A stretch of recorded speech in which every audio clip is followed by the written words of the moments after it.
Got my ground set up. I'm using a Miller welder, great welder. 2 bars each corner, just like this. We're making a square, okay? That's all we're doing. This is the beginning of the skid plate. Very simple setup.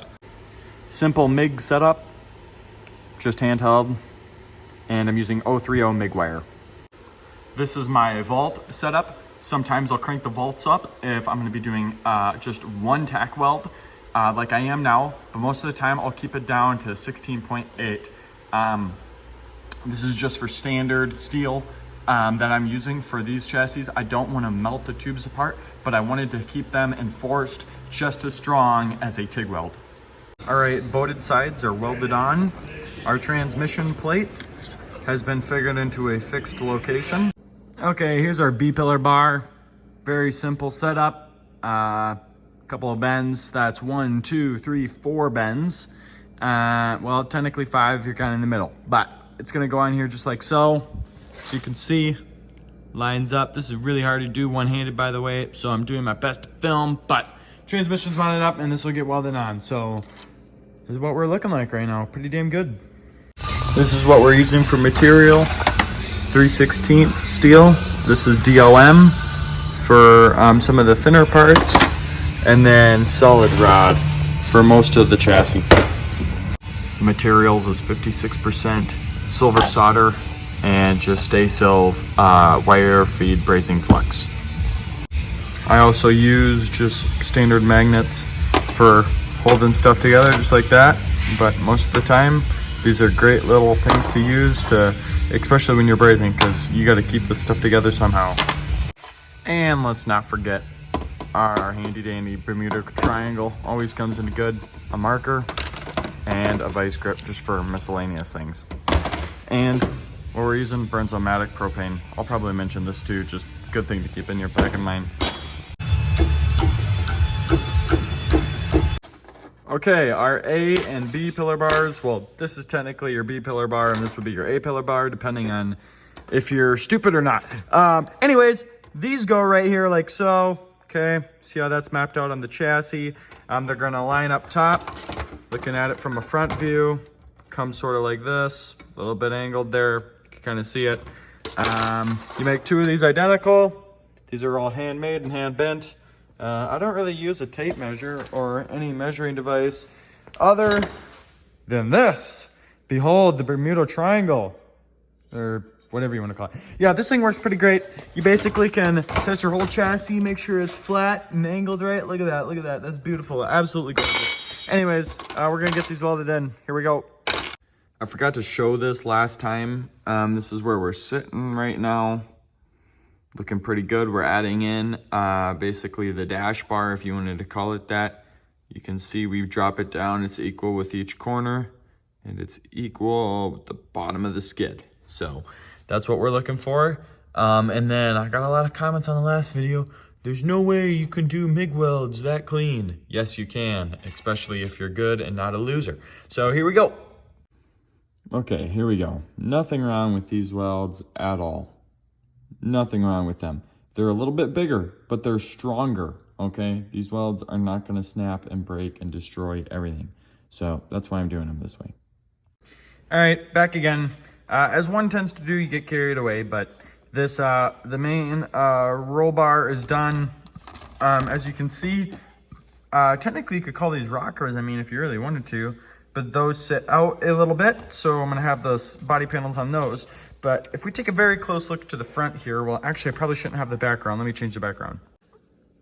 Shoulder bar, or the panel bar, whatever you want to call it, pops out the side of the chassis a little bit, okay, on each side. And really all this does is give the chassis a little bit more characteristic, and it just kind of looks cool, and you get more space for your hand to fit inside to work on stuff. It makes an interior easy to fit in there, so definitely coming along good. Once again, getting a little carried away here, but looking pretty good right now. The whole front's pretty much done. Shock angles are relatively the same to as where the rears are gonna be.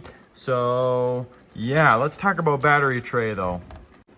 So I run a battery tray relative to the size of these 1500 milliamps or these 3000 Ovonics These are just Amazon batteries, but they're about this size. Same width and height, but different length. So, yeah.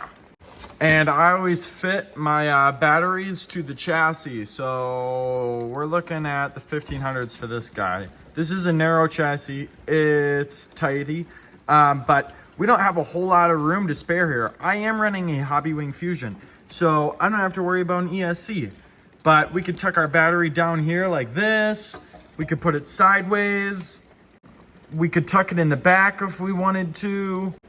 We could tuck it on the opposite side of the transmission, just like this. You know, I actually come to think of it, that's not that bad of a spot, especially when you look at it like there. And there's gonna be a panel right here, so you wouldn't even see it. There's a lot of room here to be worked with. So that's nice when you run a smaller battery like that. And this battery, with the way I drive, which is kind of crawling, but mostly beating everything to hell, this will probably last me about 15, 25 minutes. Okay, and the Ovonic 3000, that fits in there actually not too bad either. Because you got to remember, your motor is going to be, your motor's going to be cambered over here, right, on the side. But yeah, that would actually not be a half bad spot. I mean, really, when you think about it, like boom, there's a lot of room there. And that still gets completely covered by the panel. Yeah, that honestly might not be a bad idea either. And here are these back bars welded in.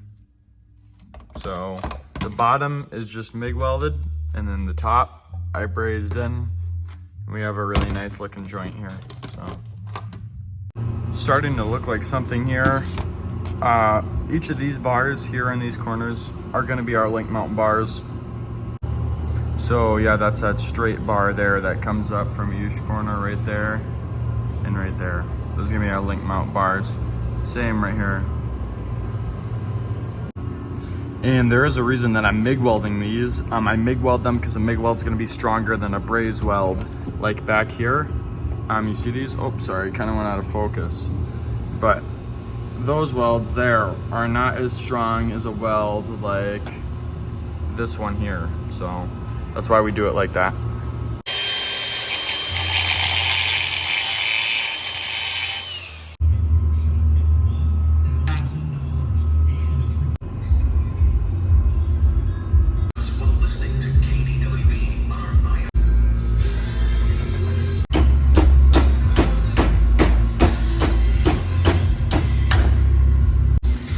All right, brand new bar just done.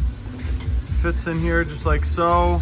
That previous bar we had in there was just a placeholder bar, so that's what we're looking like. Getting ready to braze.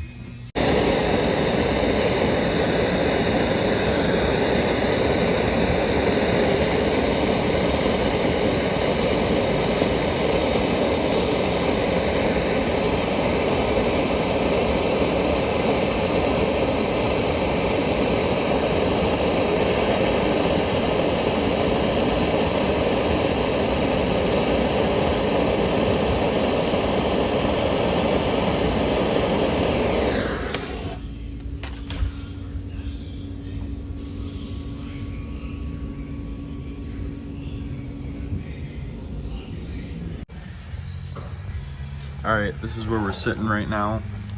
Roof is done, and then the hood cowl or hood cover is done. All brazed. The rear is finished up, but we're just about ready to start making our link tabs and our shock tabs and kind of getting stuff mounted into place. But our battery, like I said before, is gonna get slid in back here to this corner, just like that. Yeah, keeping it tucked in right here, you know, is gonna be a great spot because the motor's gonna be cambered over there, so we're not gonna have to worry about unequal weight. But and there's a panel gonna be going right here, so we don't have to worry about much really at all, but it's looking good. All right, this is just to give you guys an idea of the wheelbase. Coming in from the rear, you know, it's a bigger, a wider rear, but battery tray and whatnot could be tucked in there too if we wanted a separate mounting position. And then also our receiver for our controller is going to be back there too. But you know, this is gonna be about the axle width that we're running, so it's not looking too bad. But yeah, that's gonna finish this video up. I'm gonna do the next video with link mounts, tabs, and whatnot, and we'll get this thing put together and it'll be looking pretty badass. So stay tuned for the next one. And as always, thanks for watching. Peace.